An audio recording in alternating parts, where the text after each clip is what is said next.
नमस्ते दोस्तों, सरल बात में आपका स्वागत है। दोस्तों, कई बार ऐसा होता है कि हमारे बहुत प्यारे और अपने लोगों के साथ हमारे रिलेशनशिप्स खराब हो जाते हैं।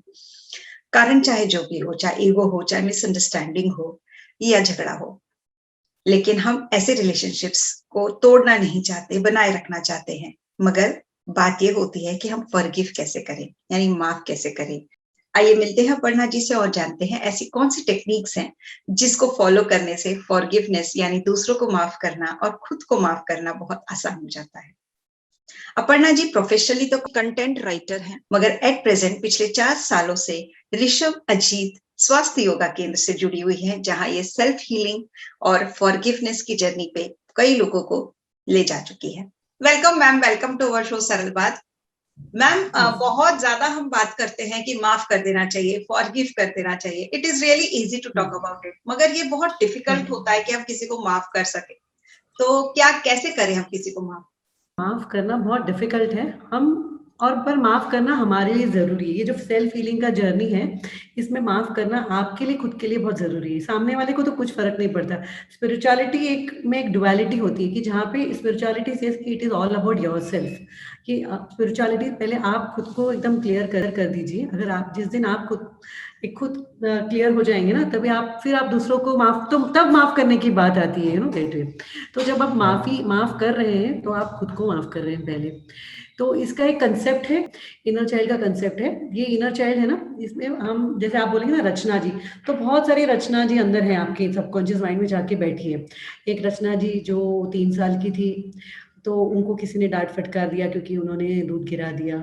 एक रचना जी है जो स्कूल नए-नए जूनियर केजी में गई हैं, उनको टीचर ने डाँट दिया क्योंकि वो बराबर से अल्फ़ाबेट नहीं लिख रही।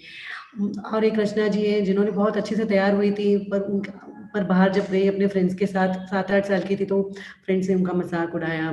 तो एवरी टाइम एक इनर चाइल्ड क्रिएट होता है आपके अंदर, कि वो एक कि और आपको अवेयर भी नहीं है, आपको पता भी नहीं है कि ये इनर चाइल्ड मेरे अंदर क्रिएट होता है। इनर चाइल्ड जाके ब्लॉकेजेस बन के बैठ जाते हैं। These blockages they don't allow you to grow, सबसे पहले माफ़ तो खुद को करना है कि हम क्यों ये सब लेके बैठे हैं बैगेजेस, ये जो बैगेजेस हैं, these are the hindrances to your inner growth. So आपको जब when you are on a self healing journey, सबसे पहले आपको इन सब छोटे छोटे इनर चाइल्ड्स को अपने सबकॉन्शियस माइंड से निकाल देना है. So this is a very important thing. So there are a lot of techniques which we can use to heal yourself, heal your inner child, right? One is that Ho'oponopono meditation है. ये meditation, ये Hawaiian prayer है. ये Hawaiian prayer इसलिए unique है कि आप अकेले ही बैठ के अपने रिलेशनशिप्स हील कर सकते हैं. आपसे अगर कोई नाराज है या किसी ने आपको माफ नहीं किया या आपने किसी को माफ नहीं किया, तो जब आप ये प्रेयर बोलते हैं, तो ये प्रेयर है, हवाईयन प्रेयर है. इसके 4 ही शब्द हैं, बहुत ही इंग्लिश में सिंपल है. I am sorry, please forgive me, thank you, I love you. तो जब आप आई एम सॉरी कहते हैं, तो आपको पता चल जाता है कि कहीं अगर कोई आपसे नाराज है या किसी ने आपको हर्ट किया है, तो कहीं आपका भी हाथ है उसमें. आप अकेले, तो आपका ईगो है ना, आप ईगो को जीरो करके you are ready to heal the relationship, right? तो कभी कभी क्या होता है कि सामने वाले ने आपको हर्ट किया है, तो क्या मैजिकल हो जाता है पता है, कि उसको रियलाइज हो जाता है कि अरे ये तो सही थी, मैंने गलत बिहेवियर किया. आपको कुछ बोलने की जरूरत नहीं है जब आप ये करते हैं, क्योंकि आपका इतना वाइब्रेट, आप इतना हाई लेवल पे वाइब्रेट करते हैं जब आप ये प्रेयर करते हैं, तो your vibrations become so high कि सामने वाले को दिखाई देते हैं, आपकी ऑरा क्लीन हो जाती है. There is a energy bubble with Rachna works with an energy bubble, Aparna works with an energy bubble, right? ये आपकी ऑरा होती है. एकदम सिंपल लैंग्वेज में, aura is your energy bubble. So आपका एनर्जी बबल इतना हाई लेवल पे वाइब्रेट होता है और वो रिश्ता सुधर जाता है, और बरसों के जो गिले शिकवे हैं वो सब दूर हो जाते हैं, that way. So you don't have to work on the other, you have to work on yourself. Forgiveness is only about you. अभी आपका मिसअंडरस्टैंडिंग चल रहा है एक बहुत अच्छे दोस्त के साथ, राइट? उसने आपको हर्ट किया या आपने गलती से उसको हर्ट कर दिया, बट आपको चाहिए कि रिलेशनशिप बच जाए. तो what you can do, you can take their picture. अभी मोबाइल में सबके पास होती है फोटोज, डीपी होती है या होती है, उनका नंबर है आपके फोन में, आप उनके आंखों में आंखें डाल के या उनका पिक्चर आपके सामने लाइए. तो अगर आपका विजुअलाइजेशन पावर अच्छा है, तो आप उनको अपने मानस पटल पे, मेंटल स्क्रीन पे उनको लेके आ सकते हैं और आप एक कनेक्शन बना सकते हैं उनके साथ मेंटली. और आप होपोपोनो प्रेयर को रिपीट कर सकते हैं. सिर्फ ये बोलते जाएंगे, 21 बार बोलेंगे तो भी बहुत हो जाता है. तो आप देखेंगे कि आप ये रात को करेंगे, तो ये रात को आप जब सो रहे हैं, तब आपका जो सबकॉन्शियस माइंड है वो सो जाता है, और सबकॉन्शियस माइंड आपको कोई भी मैसेज पहुंचाना है आपके सबकॉन्शियस माइंड में, या subconscious mind is ready. Conscious mind आपको अगर जागृत है तो वो बोलेगा अरे यार रचना कैसे हो सकता है हीलिंग, वो तो इतने डिफरेंसेस हैं, इतने 10 साल से बात नहीं हुई, 10 महीने से बात नहीं। Subconscious mind is ready to believe whatever you put to it, but conscious mind क्या होता है, ये जो ऐसे जागृत है वो धीरे धीरे धीरे धीरे सो रहा है, वो सबसे पहले सो जाता है, तब आप जाके सबकॉन्शियस माइंड को फट करके पहुंच सकते हैं। ये अब कुदरत ने आपको 2 समय दिए हैं, रात को सोते समय और सुबह उठने के बाद। 1 घंटा है सुबह उठने के बाद, रात को सोने के 1 घंटे बाद। हम बहुत बार बोलते हैं कि रात को सोते समय आप मोबाइल मत देखिए, आप ये सब just do this, practice ho'oponopono और write some affirmations or do some gratitude, do some gratitude for all the things that went right. The moment you forgive the other person, तो सारे रास्ते आपके क्लियर हो जाते हैं बेबी, आपका path clear हो जाता है। What happens when you do this for 21 days. अब ये आप बोलोगे कितने दिन मुझे करना है, मैं बोलूंगी आपको 21 दिन करना है, रोज 21 दिन, क्योंकि कोई भी हैबिट है, कोई भी बदलाव है, उसको मिनिमम 21 दिन लगते हैं। तो आप 21 दिन रात को सोते समय ये बोलिए, या सुबह उठ के भी आप ये बोलिए, ओके। और दूसरा टेक्निक है कि जब हम पूर्णिमा आती है, पूनम की रात आती है, तो हम बहुत सारे अपने अंदर बहुत सारे ब्लॉकेजेस होते हैं फिजिकल लेवल पे, मेंटल लेवल पे, इमोशनल लेवल पे।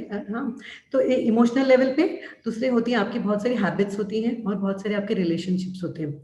तो हम इसमें हम क्या करते हैं पता है, जब हम बहुत सारे रिलेशनशिप्स को रिलीज कर सकते हैं on the Purnima, night of Purnima. So when you release that relationship, आपका नाता नहीं टूट जाएगा। वो जो नेगेटिविटी है, जो वो आपके साथ कंफ्यूजन है, या जो आपको वो मिसअंडरस्टैंडिंग्स है, वो सारे क्लियर हो जाते हैं। That is you can do on Purnima day. तो हम क्या करते हैं, हम शांत से बैठ जाते हैं, एकदम एक मेडिटेटिव स्टेट में एक आसन लेके बैठ जाइए। आपके बाजू में कपूर जला दीजिए थोड़ा, क्योंकि आपकी, और एक छोटा सा पानी का ग्लास लेंगे आप, उसमें आप नमक डाल दीजिए। So when you sit, the salt water will absorb all your negativity. और साथ में आप 2 बोल लेते हैं, एक बोल में हाँ पानी लेंगे और एक बोल खाली रखेंगे। फिर आप लिखेंगे कि आप रिलीज करेंगे, क्या रिलीज करेंगे, things which no longer serve you, उन चीजों का जिनका आपकी जिंदगी में कोई स्थान नहीं, कोई जगह नहीं है, तो आपको वो सब रिलीज करना है। So what you release at the physical level. कभी आपको पेन है, नी पेन है, बैक पेन है, साइनसाइटिस है, माइग्रेन बरसों से है आपको हो रहा है, तो आप उस सब पेन की आपके लाइफ में जगह नहीं, तो आप वो रिलीज कर सकते हैं। फिर आप इमोशनल लेवल पे, आपके एंगर है, गुस्सा है, तो फॉरगिवनेस इज, जब आपने किसी को माफ करते हैं तो आपका गुस्सा कम हो जाता है, गिल्ट कम हो जाता है, बहुत सारे ऐसे इमोशंस हैं हम अपने आप से रिलीज कर सकते हैं। थर्ड आता है रिलेशनशिप्स। आप रिलेशनशिप से बहुत सारे हम ऐसा नहीं कहेंगे कि हम रिलेशनशिप खत्म कर दे रहे हैं, रिलेशनशिप के सराउंडिंग में नेगेटिविटी है। कभी बच्चों के साथ भी बहुत झगड़े होते हैं, जिस वजह टीनेजर्स हो गए, तो you don't release the relationship. आप देखते हैं कि जैसे आप लिखते हैं आपका आपके बच्चे का नाम, I want to release the negativity surrounding the relationship with my child, तो all the negativity will go, and so you start healing, you start building a bridge between that person and you. And fourth होता है कि और habits, आपकी बहुत सारी habits होती हैं, वो आप रिलीज कर देते हैं न्यू फुल मून के लिए। You have to release those habits also which no longer serve you. हमने सारे लिख लिए होते हैं, और साथ में एक इच्छा हम लिख सकते हैं, और उसके बाद आप आपका नाम लिखिए, उस दिन की तारीख लिखिए, और आपको ये जलाना है।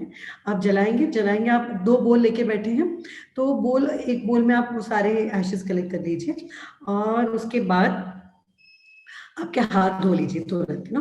तो उसके बाद अगर आप उठ रहे हैं तो आप उठ के जाके फुल मून देखिए। अभी बारिश चल रही है मुंबई में, तो कभी फुल मून नहीं दिखता, कर सकते हैं कि आप ध्यान में बैठिए, अपने मनमानस पटन पर आप मून को लेके आइए, उसे अपनी सारी चिंताएं बताइए जो आपने रिलीज किया, और उसे अपनी एक विश बताइए कि आप कैसे एक अच्छी जिंदगी जीना चाहते हैं, जिसमें ये सारे ब्लॉकेजेस ना हो, और आप you keep on your manifestation and your meditative journey, your spiritual journey is very smooth, right? That's it. यही फुल मून का है। और साथ में नमक वाला पानी लेके बैठना है, उसको आप फ्लश करना है। आप चाहिए तो हमारे साथ जुड़ सकते हैं, अदरवाइज आप खुद अकेले भी कर सकते हैं। एक चीज मेरे दिमाग में आ रही है अपर्णा जी, मैं ये जानना चाहती हूँ कि is it right to forgive every time? Yes, it is because वो सामने वाले इंसान की क्या स्थिति आपको पता नहीं है ना, आपको तो खुद की स्थिति पता है ना, तो आप खुद की स्थिति सुधार लीजिए ना, आप ऊपर आ जाइए ना। आगे बढ़ने के लिए बहुत इंपॉर्टेंट है, see if you want to go ahead, you have to decide. Yes, it is very important to forgive every time. Why should we forgive the dead person? See वो इंसान फिजिकली डेड है, पर आपके मन में तो जिंदा है ना, क्योंकि वो तो चला गया, उसके साथ पर उसकी जो यादें, उसने आपको जो हर्ट किया, वो अभी भी है, तो वो ब्लॉकेजेस बन के रह दिया। So you have not healed, he is not there any more, but his or her presence is there in your life. Okay, so is he dead? No, he not, he is alive, he is alive in your conscious mind, in a subconscious mind, that person is alive. So you have to, the moment you learn to forgive, इतना हल्का महसूस करते हैं ना, हल्का महसूस, you feel lighter and you vibrate at a higher level. Thank you so much ma'am, बहुत अच्छे से बताया आपने। एंड रियली फॉरगिव करना मुश्किल है, लेकिन जो टेक्निक्स आपने बताई, आई एम श्योर वो टेक्निक्स जो भी आज ये प्रोग्राम देख रहा है, वो अगर वो टेक्निक्स यूज करेगा तो उसको जरूर फायदा होगा। दोस्तों, हम इसी तरीके से आपको नए लोगों से मिलवाते रहेंगे और नए टॉपिक्स पे डिस्कस करते रहेंगे। अगर आपको आज का प्रोग्राम अच्छा लगा हो तो इसको ज्यादा से ज्यादा लोगों के साथ शेयर कीजिएगा। हमारे चैनल को जरूर सब्सक्राइब कीजिएगा, क्योंकि हम इस तरीके से नई इंफॉर्मेशन लाते रहेंगे। सब्सक्राइब करते वक्त बेल आइकॉन जरूर दबाइएगा, जिससे कि आपको नोटिफिकेशंस मिलते रहें। हम फिर मिलते हैं। Thank you.